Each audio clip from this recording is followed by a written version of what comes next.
Hello children, आज मैं आपको I will teach in SST in civics chapter second federalism.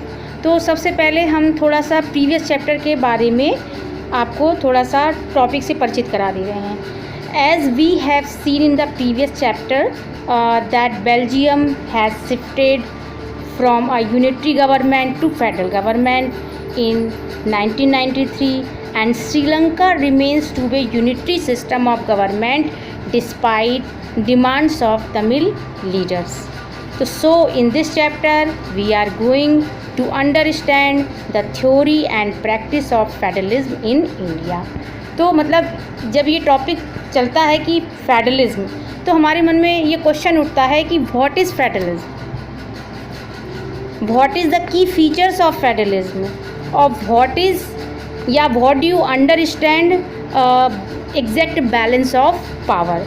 तो सबसे पहले हम अपने इस क्वेश्चन का आंसर लेते हैं कि व्हाट इज़ फेडरलिज्म क्या है। तो इसको हम थोड़ा आपको बता रहे हैं। तो देखिए, what is federalism. Federalism is a system of government in which the power is divided between a central authority and various constituent units of the country. मतलब फेडरलिज्म एक गवर्नमेंट का सिस्टम है जिसमें पावर जो है दो मतलब कि सेंट्रल अथॉरिटी और जो हमारी कंट्री के वेरियस कॉन्स्टिट्यूंट यूनिट्स है उनके बीच में डिवाइडेड। तो usually federalism has 2 levels of government. कितनी लेवल, मतलब 2 लेवल गवर्नमेंट हुई। तो जो फर्स्ट है हमारी, one is the government for the entire country that is usually responsible for a few subjects of a common national interest. पूरे country के लिए तो हमारी एक गवर्नमेंट है जो रिस्पॉन्सिबल होती है कुछ कॉमन नेशनल इंटरेस्ट के सब्जेक्ट के लिए। सेकेंड है हमारी, the other are governments at the level of provinces और states that look after much of the day to day administering of their state. तो जो दूसरे लेवल की जो हमारी गवर्नमेंट है वो प्रोविंसीज या स्टेट लेवल पर होती है, जो अपने स्टेट के डे टू डे जो भी मैटर होते हैं गवर्न करने वाले उनकी वो देखभाल करती है। तो both these levels of government enjoy their power independent of the each other. तो ये दोनों लेवल की गवर्नमेंट होती है अपने अपने पावर को इंडिपेंडेंट एक दूसरे से इंजॉय करती हैं। तो इस सेंस में अगर आप ये सोचें कि इन दिस सेंस में जो फेडरेशन है वो कंट्रास्टेड हो रहा है यूनिटरी गवर्नमेंट के साथ। तो under the unitary system either there is only one level of government और the sub units are subordinate to the central government. अच्छा, the central government can pass an orders to the provincial और local government. जो central governments होती है वो provincial या local government को अपने ऑर्डर पास कर सकती है। तो in a federal system the central government can not order the state government to do something. लेकिन मतलब कि फेडरल सिस्टम में जो सेंट्रल गवर्नमेंट है वो स्टेट गवर्नमेंट को कुछ भी करने के लिए ऑर्डर नहीं दे सकती है। तो the state government has powers of its own for which it is not answerable to the central government। जो स्टेट गवर्नमेंट के पास जो अपनी पावर होती है वो खुद की होती है और वो सेंट्रल गवर्नमेंट को इसके प्रति कोई भी उसकी अकाउंटेबिलिटी नहीं होती, यानी कोई भी जवाबदेही उसकी नहीं बनती है। But both the government are separately answerable to the people. ठीक, अब हम आपको इसमें उसके की फीचर्स के बारे में बताएंगे। तो what is the key features of federalism. तो देखिए, some key features of federalism are, first, there are 2 or more levels or tiers of government. इसमें 2 या 2 से अधिक लेवल्स या टायर्स होते हैं गवर्नमेंट की। Second, different tiers of government have their own jurisdictions regarding legislation, taxation and administration। तो jurisdiction का मतलब आप पहले समझ लीजिए। जुरिडिक्शन वो मतलब the area over which someone has legal authority. The area may be defined in terms of geographical boundaries या in terms of certain kinds of subjects. तो ये ज्यूरिडिक्शन होता है, यानी कि डिफरेंट टायर्स के जो गवर्नमेंट होते हैं उनका अपना एक ज्यूरिडिक्शन होगा, यानी उनकी अपनी एक बाउंड्री होगी और वो अपने अपने सब जो भी मैटर उनके जिस सब्जेक्ट पर भी उनका मैटर सुलझाने के लिए आता है वो अपने अपनी जगह के मैटर सुलझाएंगे। The existence and authority of each tier of government is constitutionally guaranteed.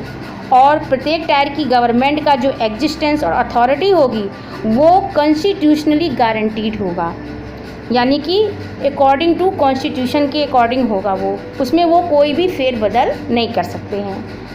Fourth, the changes in the fundamental provision of the constitutions require the consent of both the levels of government। तो constitution में जो fundamental provisions में जो changes लाने होते हैं उसमें जब दोनों लेवल की गवर्नमेंट पे सहमति होगी तभी वो पॉसिबल हो सकता है। नेक्स्ट है courts play a key role to interpret the constitution and the power of different level of government. जो कोर्ट होती है वो डिफरेंट लेवल गवर्नमेंट के पावर को मतलब कि इंटरप्रेट उसकी व्याख्या करती है, वो भी कॉन्स्टिट्यूशन के अकॉर्डिंग। तो the supreme court plays the role of an empire.